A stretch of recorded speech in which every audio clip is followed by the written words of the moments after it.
Hi, I'm Claire and welcome to my channel. So today's video is going to be all about perfume brands. Once you've tried a few fragrances or a few samples from a perfume brand, you kind of get an overall idea about whether that brand has something to offer you or whether it's just not for you. And I'm just going to talk about 15 brands in this video and say my opinion about whether I am interested in trying further fragrances from them and whether I think they're offering anything that I might enjoy. So if you haven't seen me before, I'm Claire Smith. I make videos all about perfume, perfume science, perfume history, perfume psychology even, and I also just do some strict perfume reviews and also fun perfume tags. So if that kind of thing interests you and you haven't already done so, then please do consider subscribing and please also press the like button if you do enjoy this kind of content. So a lot of these brands I've ended up trying either for the first time this year or I've tried a lot more samples this year than I previously had done. In some cases, I've tried only one or two fragrances from a brand, and there is one case where I'm just sort of stating my overall interest in the brand just as something I've never tried, just from hearing about it from other people. So the first brand that I want to talk about is Lush, and Lush are a brand that I've never owned a perfume from until this year. I bought my first one, Chelsea Morning, back in September, and it's just been an obsession since. And trying Chelsea Morning has really made me interested to go and try all of the other fragrances at Lush. Of course, I've tried some of them before, but I feel like Lush is a really hard environment to try fragrances in. Your senses are being bombarded in that store. It's just so full of smells and activities, and there are sales assistants bothering you as well when you're in there. I'm sure they're instructed to do it, but it is kind of off-putting when you're trying to smell fragrances. So I really feel like I've never really tried them properly before, but this year I've really got into them. And there are a few on my wish list actually. I'd really like a bottle of Lord of Misrule, which is a patchouli fragrance. And there's also one called 29 High Street, which I feel like is only sold in particular Lush stores. And I think it's really hard to get hold of actually, but it's actually weirdly in my local store. And that one really smells just like a Lush shop, like I remember it in the early 2000s when I first went into a Lush store. Not so much now, but definitely back in the day. Lush just really are a very distinctive feeling brand. They have a particular kind of feel to their fragrances, and it's hard to describe, but it's almost like the fragrance is a little bit rough around the edges. And by that I don't mean they're full of ambroxan or they're full of Isoe Super. They're just quite loud. They're quite over the top in a way. And the naturals in them really shine through. And sometimes, in nature, something like a flower doesn't necessarily smell one-dimensional, does it? It smells, there are unpleasant smells to something natural sometimes. And I think Lush really capture that idea that not everything in nature is beautiful and pretty. But I just think their fragrances are sometimes really interesting.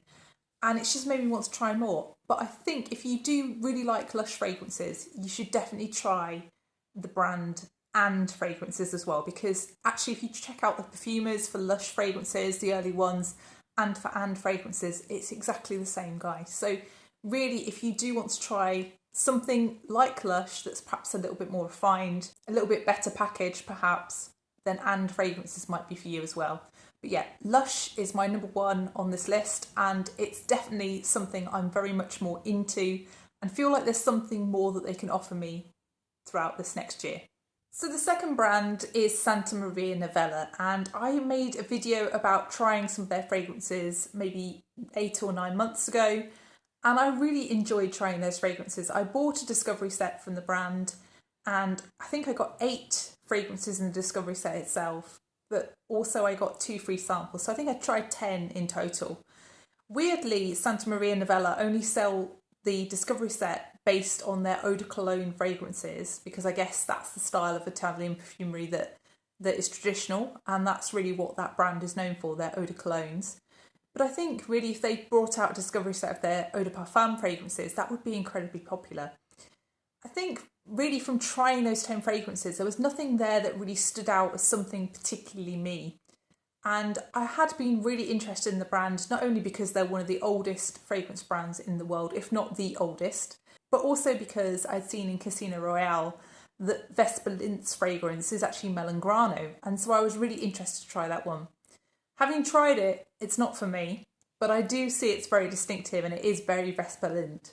I really would like to try more fragrances from Santa Maria Novella, but I also kind of think to myself that there won't be one for me. That's how I feel about this brand. I just feel even though I appreciate its fragrances, even though I think it makes good fragrances, I just don't think they're my style. So that's Santa Maria Novella. So the next brand is Charlotte Tilbury, and if I were awarding fragrance brands different awards for this year, I would give Charlotte Tilbury the most overhyped fragrance range award. That fragrance range that Charlotte Tilbury brought out this year was absolutely everywhere on YouTube. Even I made a review video of a sample set that I bought for that fragrance range. And I have to say, they weren't terrible. There was nothing so bad about most of those. Okay, they were full of cashmere and they were just a bit disappointing in a way, just because they just felt like they resembled a lot of other things, really. I tried the Penhaligon's Potions fragrances and I definitely saw parallels between that fragrance range and between the Charlotte Tilbury fragrance range. And those two fragrance ranges are actually made by the same underlying company. So I can kind of see why that might be. And that really disappointed me because I feel like fragrance brands should try harder in that way to make things that are distinctive and different for customers. Yeah, I feel like there was just a lot of PR flying around with Charlotte Tilbury fragrances, and that's why they were so talked about on YouTube. And really, out of that range, even though I preferred Joyphoria, I feel like the star of that range was really Magic Energy. That was the fragrance that really stood out as something quite different. And even though I don't think it's done that well for them, if you look at Fragrantica, it's got a very low score. I think it's only just above 3, which is incredibly low. But I feel like that combination of notes was really something very different, and it really did have a very different kind of smell to it. And I can see why somebody might really love it. It's the same with Scent of a Dream. That fragrance, it just wasn't for me as much as Magic Energy wasn't for me. But also I can see that it's very distinctive and something very different to what's actually on the market. And I can see somebody really enjoying Scent of a Dream as well. So yeah, Charlotte Tilbury probably doesn't have anything to offer me. I probably wouldn't bother if they bring anything else out trying it. I just think they're a bit overhyped. So yeah, Charlotte Tilbury is probably not for me. So the next brand is Serge Lutens. And Serge Lutens is a brand that I've been stalking on eBay. I've been looking at different sample sets. I will get one eventually. I really want to try more of their range, but I just feel a bit disappointed that the one that I really want to try, I think they've discontinued. So that's Fils de Joie. And I just think that fragrance would be, it just looks like something I'd love, basically. It's jasmine overload. So I think that's something that I would really enjoy trying. But yeah, discontinued.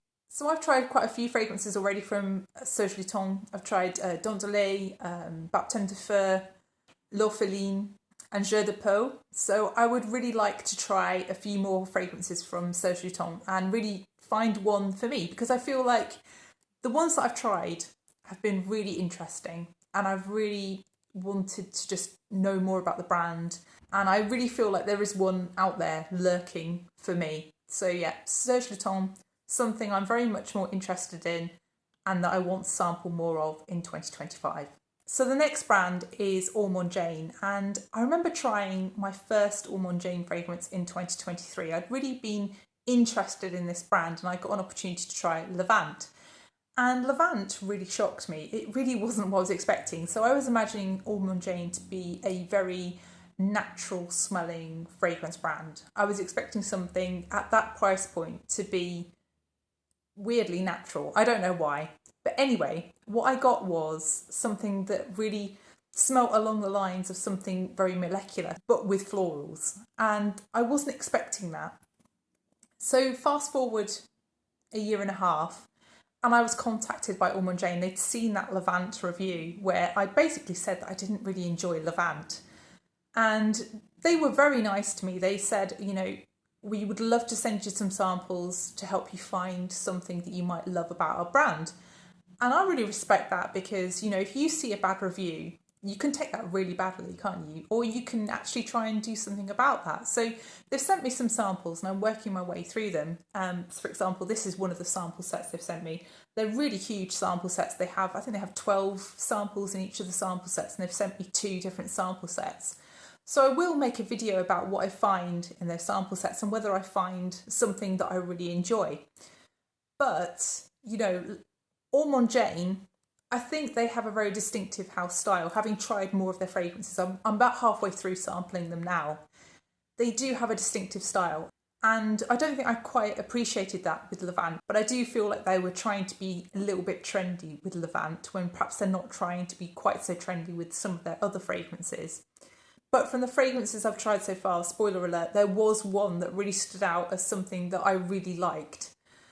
So I will continue to try those sample sets and hopefully I will find another one that I really like. So yeah, Ormonde Jayne have kind of turned that around just from their contacting me and just not being offended by me not liking one of their fragrances. I think that takes a really big brand to be like that with a reviewer. And, you know, reviewing is really difficult anyway, because if you don't like something, it's really much harder to say that you don't like it and try and explain why you don't like it than it is to just say that something's wonderful. And I think, you know, if you don't like something, that's as important a message to people watching as saying that you do like something, isn't it? So I will make a video about those sample sets and tell you what I think of them. But I can't say they're all for me for sure. So yeah, that's Ormonde Jayne. Definitely something I want to try more of in 2025. So the next brand I want to talk about is Saltworks. And Saltworks back in 2024 sent me 20 samples from their fragrance range. They sent me 2 discovery boxes and I reviewed them in a video, having actually written the review and lost the reviews because my laptop had decided to break down, which was quite annoying, but you know, I won't hold that against them. So I tried them all again and wrote a review again and then made a speedy review video. But I have to say, out of trying those 20 fragrances, there really wasn't one that spoke to me. There wasn't one that I felt like, yes, I want to buy a bottle of that, or yes, I wouldn't mind wearing that sample again and just seeing how I get on with it. There really wasn't any desire after trying 20 fragrances to try anything else ever from Saltworks. And that's not a good sign, is it? So for me, Saltworks, their fragrances felt like they were more to do with home fragrances. They felt like they were more to do with candles. And to me, that's just not something I want to wear as a fragrance. And they just had a very weird feel to them. To me, they smell oily and they felt oily on my skin as well. And I guess that's maybe because they use a higher percentage of perfume oils, as they like to advertise. But for me, it just was an off-putting kind of sensation and smell to them. I really struggled with that because obviously I was gifted those samples, but I didn't enjoy them. And I had to get that across in the video and be fair about getting that across in the review video. And I hope I did achieve that. But I just want to reiterate that I have absolutely no interest in trying more from Saltworks. And they weren't for me. And I've noticed that they've now started offering affiliate marketing campaigning. And I really hope that we don't see a slew of videos. So Saltworks, definitely not for me. So the next brand is Joie Loves, and Joie Loves are a brand that I just got curious about because I thought to myself, why is Jo Malone getting so much hype and nobody talking about Joie Loves? So I went out and got a sample set, and really I struggled to find a sample set that was affordable. The only one that I could find that was affordable was actually a second-hand one, because if you buy a sample set from the website, you have to basically buy one that involves money towards a full bottle, and I wasn't sure I wanted a full bottle, so I didn't want to get one of those. So I completely see why that brand doesn't have as many reviews on YouTube as perhaps Jo Malone, because it's just more difficult to sample them. It's more expensive to sample those fragrances. So yeah, I enjoyed trying those samples from Joie Loves, and I tried 12 out of their current 17 fragrances that they have on the market. And I have to say, they all had a very particular distinctive house style. So they all had, or most of them had, a soft citrus and a vetiver base, which is very distinctively Joie Loves. And actually did remind me a little bit of Jo Malone, the older fragrances actually. I think for me, the only one that stood out was Mango Thai Lime. And if I saw that fragrance affordable, so maybe secondhand or, you know, on some deal in some way, I might pick it up. But I think really other than that one, there are no other fragrances from Joie Loves that I'd want to pick up. To sample the other ones, unless I've sampled in store, it's so expensive to sample them because they charge £10 a sample on the website. So I think that's me done for now. But yeah, Joie Loves, I did enjoy them. Kind of on the fence, I think, with Joie Loves, unless they bring out something that sounds interesting to me. So the next brand is one I always think of as quite a young brand, but actually it's been around 10 years. So this is Electimuss. I think it's because Electimuss only really started pumping out releases from 2019 onwards. And really most of their fragrances and also the distinctive bottle design really dates from 2019. They do have absolutely gorgeous bottles. I particularly like the one with the blue sparkles on it. I can't remember which fragrance it is. But anyway, trying the fragrances themselves is really the most important thing, isn't it? So I remember the first fragrance I tried from Electimuss, which was Vixere. I tried back in 2022 and I really liked that one. It really made me excited to want to try more from this brand. And actually, John at Scented Snowdrops actually sent me half of his sample set that he got in PR. And just working my way through those, I've just realised how many of those fragrances are really heavily based around saffron. And if you're someone who particularly doesn't like saffron very much in fragrances or is bothered by saffron, that's an issue. So there are still some from the range that I am interested to try. So I'd really like to try Persephone's Patchouli, for instance. But I do feel a little bit less enthused than when I first tried Vixere. One thing I have noticed about some of the fragrances in this range is that they seem to be emulating or maybe channeling fragrances that are actually quite popular. So there's one in the range that really does remind me of Creed Aventus. There's another one in the range that really does make me think of Baccarat Rouge 540 in its style. But I guess that's something that fragrance companies do, isn't it? They emulate each other. Something successful and they jump on the bandwagon. But I just didn't expect that at this kind of price point because these fragrances are quite pricey. So yeah, Electimuss, still a little bit interested, but less interested than I once was. So the next brand I want to talk about is Penhaligons, and I have to say Penhaligons have a very low hit rate for me, but I can't say that I've tried too many from them. So I've originally tried a set of 5 fragrances that I reviewed on YouTube, and I also tried the set of the potions, and I've tried Solaris as well. And out of that whole lot, my favourite by far is Solaris. So Solaris, really nice. And, you know, the potions, they have their points of interest, but there was just something a little bit disappointing about the potions to me. And it just didn't make me excited to try more. The fragrance that I really love, but I can't personally wear, is Halfeti. I remember being at a conference and smelling that on someone else, and I literally felt drawn to this person. I felt like I had to follow them around the room, and they were in the lunch queue, and I wanted to skip the queue just so I could get close to them and smell them. It really is a fragrance that has some kind of hypnotic effect over me, but it's just so strong that I can't wear it. So that one's kind of done for me. I think really I would like to try a few more from Penhaligons and just see what else is out there, but I feel like I'm not going to find one that I'm going to love enough to spend the price point that Penhaligons is and believe that I'm getting something that I will truly love long term. So yeah, I think that's the way I feel about Penhaligons. I'm kind of interested, but I'm not going to go out of my way to sample more of them. If I see them in a shop, I will give them spritz. But yeah, probably not that excited by new releases from Penhaligons. So the next brand is Sana Jardin, and Sana Jardin are a brand that I have tried over a number of years. I remember first trying them, I think, in 2021, and then I got a few more samples in 2023, and then I reviewed them in 2024. And the thing I like about Sana Jardin, which really doesn't get talked about probably as much as it should do, but I like their ethics. I like that they give back to the communities that harvest the ingredients for their fragrances. I like that they're vegan. I like that they're cruelty-free. I just think that more brands need to think about these things. So I like that about them, but I also like their fragrances. And I have to say, having tried their entire range and reviewed their entire range, I really prefer the older fragrances, the original range of fragrances that they released, to the newer ones. I don't know why that is, but I just feel like there's something more about them. They're richer, they're deeper, they're more out there, they're more risky fragrances. So yeah, that's Sana Jardin. I can't sample anything more because I've tried them all, but I am interested in trying anything new that they produce.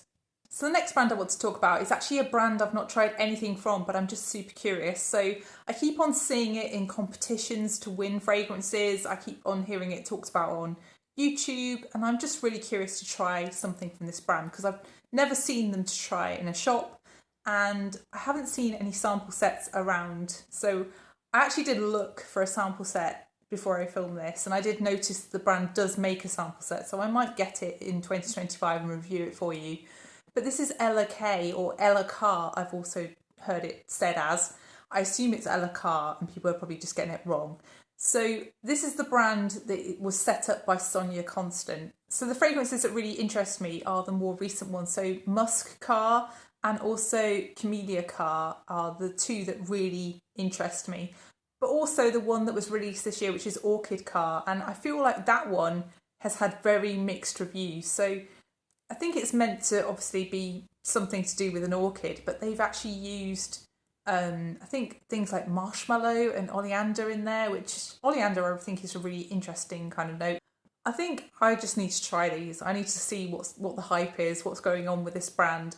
I've read some people say that they smell a little bit synthetic, so I'm just interested to know whether I also feel like that. I mean, obviously a lot of perfume is synthetic. It doesn't. I think what people mean is they smell distinctive aroma chemicals that are not things that you would normally associate with natural smells. For example, ambroxan, things like that, ISOE Super. I think really I just need to try them. So I will probably grab a sample set during 2025 and check them out. So that's Ella Car, and yep, I'm interested. So the next brand is Miszensir, and I've had samples from Miszensir since 2022. I actually won several in a giveaway, and I think I got given, I think it was something like 5 samples, and I also got an 8ml travel spray of a fragrance called Golden Oud, and I cannot wear Golden Oud on my skin. I just find it a little bit creepy, and I know that's a strange thing to say, but I think it's because it makes me think of the same smell that's in Gucci Guilty Absolute Put On. And I think John at Scented Snowdrops has the same thing. He talks about this a lot. He talks about Gucci Guilty Absolute Put On reminding him of cleaning products in a crematorium, the kind of the clean smell that you get when you sit at somebody's funeral. And I totally get that smell in this fragrance, and it's the same perfumer. In fact, this brand is actually owned by Alberto Marias, the perfumer for Gucci Guilty Absolute Put On.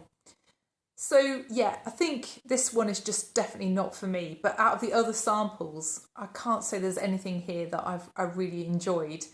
Maybe I need to go into Harvey Nichols or somewhere else where I can try these for free and just have a little bit of a spritz and see if there's anything in this range, anything that gives me joy at all. But so far, Miszensir is a big no for me, and I'm just not interested in trying more from them. I haven't actually made a review video because it's a really hard thing to say, isn't it, that you don't like anything about any of the fragrances in a range. That is really the truth with Miszensir. They just don't interest me. So that's Miszensir, big no for me. The next brand is Carine Roitfeld. And Carine Roitfeld is a brand that I've only tried one from, and I tried Forgive Me, and I got a sample from Lizzie at Rose & Jones, and I absolutely love that fragrance, and it was out of stock when I tried it, and it took ages to come back into stock, and by that point I tried lots of other things, and I kind of forgotten a little bit about Forgive Me, but when I was prepping for this video again, I retried it, and I still feel that magic. I don't know, can I justify spending £203 on a bottle? I think the thing about this brand that really, really annoys me is the fact that they don't have proper pricing for their different volumes. I hate it when brands just basically play the market to try and get you to buy the bigger size. So a 90ml fragrance in this range is £203, and a 15ml fragrance, yes, 15ml, is £110. So to me, that's a very unfair way of pricing your fragrances, because it makes people automatically think that the bigger fragrance is the better deal. And I don't want 90ml really of anything anymore now that my fragrance collection is bigger. But I do really like this fragrance, and I would like to try more from this fragrance brand. But again, they don't have a discovery set. They don't have samples available on their website as far as I could see. I think I'm intrigued, but I don't think that I'm going to find another love from Carine Roitfeld. I feel like their fragrances are so distinctive that I think it would be unusual to like more than one in their range. So yeah, Carine Roitfeld, I'm interested in sampling some more, but they're incredibly expensive and I'm not sure I will. So the next fragrance brand is L'Orchestre Parfums, and L'Orchestre Parfums have had a really high hit rate with me. I've tried 3 of their fragrances so far. I've tried Piano Santal, Bouquet Encore, and also Mona Cashmere. Bouquet Encore I actually bought a bottle of because I enjoyed it so much. Piano Santal is really dreamy. I would love a bottle of that one too. Even though it is a bit sweet sometimes, I think it's a mood Piano Santal for me. Mono Cashmere, nice as it was, I just felt like it didn't grab me as much as the other two, but it still was a very nice fragrance. So I now do have a sample set from Lizzie at Rose & Jones. She had a sample set and she just gifted it onto me. And I'm really excited to try the rest of the fragrances in this range. I think there might be some more loves in this range for me. So yeah, L'Orchestre Parfums, a brand that really interests me and that I want to sample more of in 2025. So the final fragrance brand is Fragrance du Bois, and I can't say I've tried many fragrances from Fragrance du Bois, but clearly I've had more contact with them this year. So I think the first fragrance I tried from them was Cannabis Bleu, and I tried that one a few years back when that was released. Was that released in 2022, I think?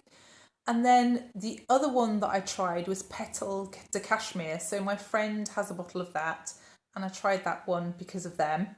And that one's sadly discontinued now, but that was really an astoundingly beautiful fragrance, and I really don't know why that would have been discontinued, but sadly it is. And then clearly I also tried Sirène when it first came out in store, but now I've been gifted a bottle by Fragrance du Bois. So I have really been enjoying this one, and it's kind of surprised me just how much I have enjoyed this. I wasn't really expecting to be so into an oud fragrance, because I think I've just smelled a lot of really bad oud in the past, and it's kind of nice to smell a nicer, more gentle oud.